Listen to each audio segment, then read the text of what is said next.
ಜಮೀನಿಗಾಗಿ ಮಾರಾಮಾರಿ ಮಾಡಿಕೊಂಡ ಗುಂಪು. ಕೈಯಲ್ಲಿ ಕಲ್ಲು ಹಿಡಿದು ಹೊಡೆದಾಟ ಬಡದಾಟ.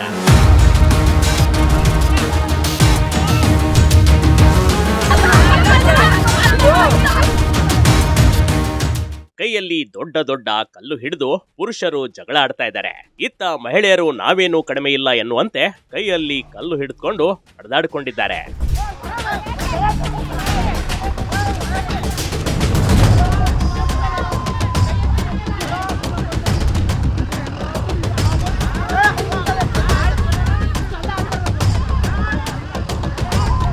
ವೈದಿಬಾಯ್ ಈ ರೀತಿ ಗಲಾಟೆಗೆ ಕಾರಣವಾಗಿರುವುದು ಜಮೀನು ವಿಚಾರ ಕಣ್ರಿ. ಹಾಸನ ಜಿಲ್ಲೆಯ ಅರ್ಕಲಗೂಡು ತಾಲೂಕಿನ ತೇಜೂರು ಗ್ರಾಮದಲ್ಲಿ ಇಂಥದೊಂದು ಘಟನೆ ನಡೆದು ಹೋಗ್ಬಿಟ್ಟಿದೆ.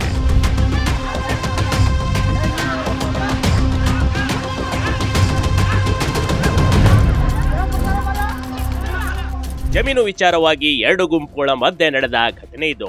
ಈ ಜಮೀನು ನಮಗೆ ಸೇರುತ್ತೆ ಅಂತ ಇವರು ಬಡದಾಡ್ಕೊಂಡ್ರೆ ಮತ್ತೊಬ್ಬರು ಈ ಜಮೀನು ನಮಗೆ ಸೇರಿದ್ದು ಅಂತ ಕಿತ್ತಾಡ್ಕೊಂಡಿದ್ದಾರೆ.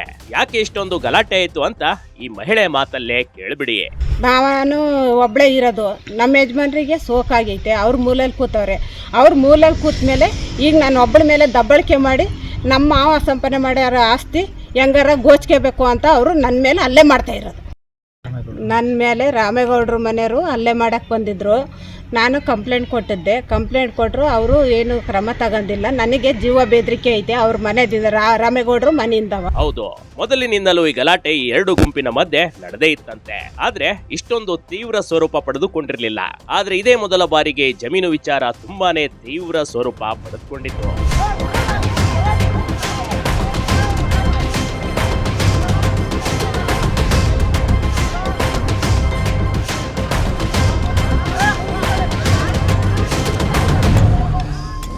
ಗಲಾಟೆ ನಿಲ್ಲಿಸಲು ಹೋದವರ ಮೇಲೆ ಬಿತ್ತು ಕಲ್ಲೆಟ್ಟು. ಇಲ್ಲಿ ಎರಡು ಗುಂಪುಗಳ ಮಧ್ಯೆ ಕೈ ಮಿಲಾಯಿಸುವವರೆಗೂ ಗಲಾಟೆ ಮಾಡ್ತಾ ಇದ್ರು.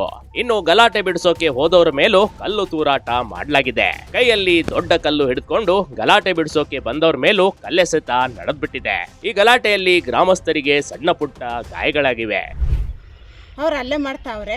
ಹಲ್ಲೆ ಮಾಡಿದ್ರಿಂದ ನಾನು 2 ದಿನ ಕೇಳಕ್ಕೆ ಹೋಗೋದಕ್ಕೆ ನನ್ನನ್ನೇ ಹೊಡೆದು 1 ಕಿಲೋಮೀಟ್ರ್ ಎಳ್ಕೊಬಂದಾರೆ. ನನ್ನ ಬಟ್ಟೆ ಬರಿ ಎಲ್ಲ ತೆಗೆದಾಕಿ ಮೆಟ್ರೆ ಇಸ್ಕವ್ರೆ. ನನ್ನ ಕೈಯಿಂದ ಫೋನ್ನ ಕಿತ್ಕೊಂಡ್ರು. ಸಾಯಿಕ್ಕೆ ಕರೆಯೋಣಂದ್ರೆ ಸಾಯಿ ಕರೆದವ್ರು ಅವ್ರು ಏನು ಮಾಡ್ತಾರೆ ಅಂದರೆ ಅವ್ರಿಗೆ ತಲೆ ಮುಂಡೆ ಎಲ್ಲ ಹೊಡೆದು ಗಲಾಟೆ ಮಾಡ್ತಾರೆ. 10 ಜನರಿಂದ ಹಲ್ಲೆ ಮಾಡಲಾಗಿದೆ ಅಂತ ಮಹಿಳೆ ಜಯಲಕ್ಷ್ಮಿ ಆರೋಪ ಮಾಡ್ತಿದ್ದಾಳೆ.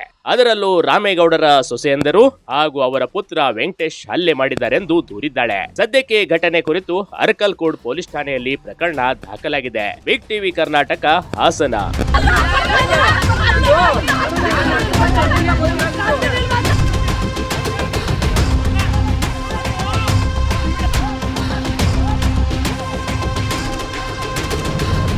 ಬಿಗ್ ಟಿವಿ ಕರ್ನಾಟಕ ಯೂಟ್ಯೂಬ್ ಚಾನೆಲ್ಗೆ ಈಗಲೇ ಸಬ್ಸ್ಕ್ರೈಬ್ ಮಾಡಿ.